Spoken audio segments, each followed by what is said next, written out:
ദൈവനാമം മഹത്വപ്പെടുമാറാകട്ടെ. ഇന്നത്തെ ചിന്തയ്ക്ക് ആധാരമായി റോമർക്കെഴുതിയ ലേഖനം 8-ാം അധ്യായം 9-ാം വാക്യം വായിക്കാനായിട്ട് ആഗ്രഹിക്കുന്നു. നിങ്ങളോ ദൈവത്തിൻ്റെ ആത്മാവ് നിങ്ങൾ വസിക്കുന്നു എന്ന് വരികിൽ ജഡസ്വഭാവമുള്ളവരല്ല, ആത്മസ്വഭാവമുള്ളവരത്രേ. ക്രിസ്തുവിൻ്റെ ആത്മാവില്ലാത്തവൻ അവനുള്ളവനല്ല. ഇന്നലെയും അല്പമായി നാം ഈ ഭാഗത്തെപ്പറ്റി ചിന്തിച്ചു.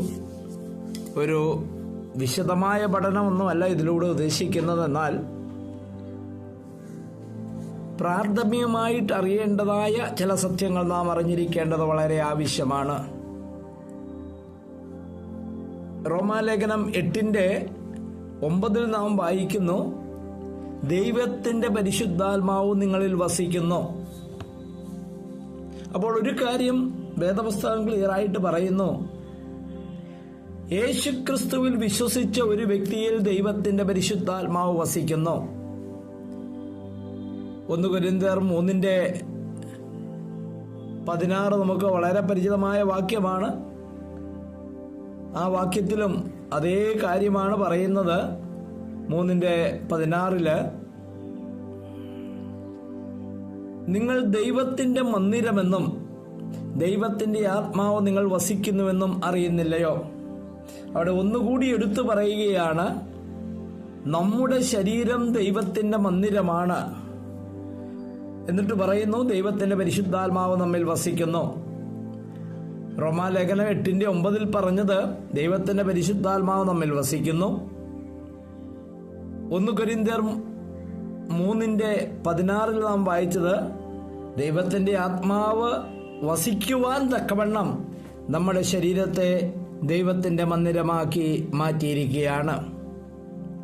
എഫെസ്യ ലേഖനം അതിൻ്റെ 1-ാം അധ്യായം 13-14 വാക്യങ്ങൾ നാം വായിക്കുമ്പോൾ നാം ഇങ്ങനെ വായിക്കുന്നു, അവനിൽ നിങ്ങൾക്കും നിങ്ങളുടെ രക്ഷയെക്കുറിച്ചുള്ള സുവിശേഷമെന്ന സത്യവചനം നിങ്ങൾ കേൾക്കുകയും അവനിൽ വിശ്വസിക്കുകയും ചെയ്തിട്ട് തൻ്റെ സ്വന്തം ജനത്തിന്റെ വീണ്ടെടുപ്പിനു വേണ്ടി തന്റെ മഹത്വത്തിന്റെ പുകഴ്ചയ്ക്കായിട്ട് നമ്മുടെ അവകാശത്തിന്റെ അച്ചാരമായ വാഗ്ദത്തത്തിൻ പരിശുദ്ധാത്മാവിനാൽ മുദ്രയിട്ടിരിക്കുന്നു.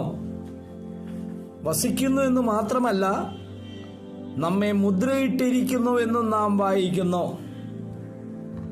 മറ്റൊരു വാക്കിൽ ഞാൻ പറയട്ടെ, ഒരു വ്യക്തി യേശു കർത്താവിനെ രക്ഷിതാവും കർത്താവുമായി സ്വീകരിക്കുന്നതിന് മുമ്പ് തന്നെ പരിശുദ്ധാത്മാവാണ് നമ്മെ പാപത്തെക്കുറിച്ചും നീതിയെക്കുറിച്ചും ന്യായവിധിയെക്കുറിച്ചും ബോധ്യപ്പെടുത്തുന്നത്. അങ്ങനെ നാം യേശുക്രിസ്തുവിനെ രക്ഷിതാവും കർത്താവുമായി സ്വീകരിക്കുമ്പോൾ ബൈബിൾ വ്യക്തമായിട്ട് പറയുന്നു, നാം ആത്മരക്ഷ പ്രാപിക്കുന്നു. റോമാലേഖനം 10:9 വളരെ പരിചിതമായ വാക്യമാണല്ലോ.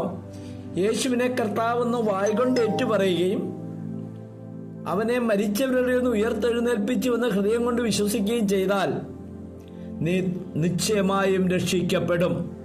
അവിടെ മറ്റൊരു കണ്ടീഷനും പറഞ്ഞിട്ടില്ല,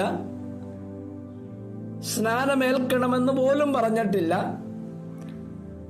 സ്നാനമെന്ന് പറഞ്ഞാൽ നാം 6-ാം അധ്യായത്തിൽ ചിന്തിച്ചതാണ്, യേശു ക്രിസ്തുവിനോട് കൂടി നാം മരിച്ചു ഉയർത്തെഴുന്നേറ്റു. ആ കാര്യം സംഭവിച്ചപ്പോഴാണ്, കർത്താവ് മരിച്ചപ്പോൾ 2000 വർഷങ്ങൾക്ക് മുമ്പ്.